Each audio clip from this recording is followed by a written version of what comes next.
Hello everyone, so today I'm going to teach you how to recognize some signs, symptoms, and also familiarize yourself with some treatments available when it comes to eating disorders. Eating disorders are a very serious and deadly disease, and knowing the symptoms and treatments available will definitely make it easier to identify if someone you know is suffering from this disorder. So with that being said, did you know that nearly 24 million people are suffering from an eating disorder in the United States alone? Someone you know could be suffering and you may not even be aware. So by the end of this, it is my hope that you will be able to identify the signs of an eating disorder in an individual if you were to ever need to.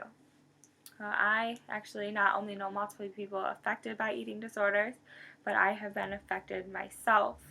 So, to teach you about this issue, I will discuss the different types, the symptoms, and then the treatments available. So, what exactly is an eating disorder?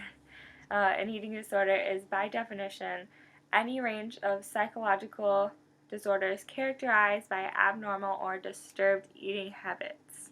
And yes, it is very hard to define just eating disorder because there are so many different types.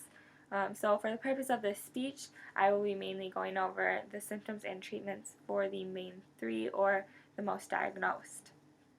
Uh, and the most commonly known eating disorders, according to psychiatry.org, are anorexia nervosa, bulimia nervosa, and binge eating disorder.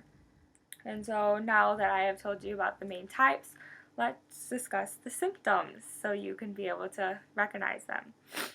Starting with anorexia nervosa, there are many symptoms for us to recognize, and because of this, I am going to name the ones I feel that are the most obvious for a person to pick out, and these include your hair and nails becoming weak and brittle, your skin becomes dry and starts to look yellow almost, depression, extreme weight loss, fainting or feeling dizzy, blue discoloration of your fingers, social withdrawal, skipping meals, or even refusal to eat.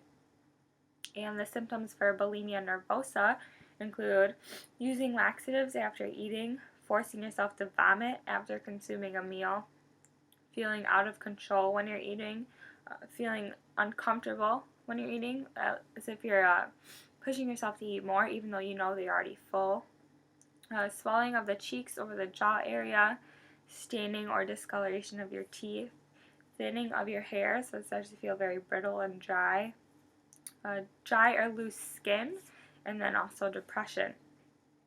And lastly, the symptoms for binge eating disorder include eating when you're not full or you're not hungry at all, eating a large amount of food in a specific amount of time, dieting without seeing any weight loss, being depressed or ashamed about your eating, feeling out of control when it comes to your eating, eating until you feel uncomfortable, so once again, pushing past your limits, eating faster than usual, and then also having a low self-esteem. So now that we know how to recognize an eating disorder, I'm going to tell you about the different types of treatments that are available. And there are actually many routes that you can take when it comes to treatment for somebody suffering from an eating disorder, but the number one step is definitely asking for help. And a good place to start your treatment process is by seeing a counselor, a psychologist, or even a doctor. And no matter whom you talk to, the general goal will definitely be to establish a healthy weight and also eating patterns. And alongside of those goals, they will also help you with nutrition education so that you can learn about a healthy balance when it comes to your eating habits. And another step in the treatment could be receiving medication, because a lot of times when someone is suffering from an eating disorder, depression is involved. So therefore, an antidepressant could be prescribed for that.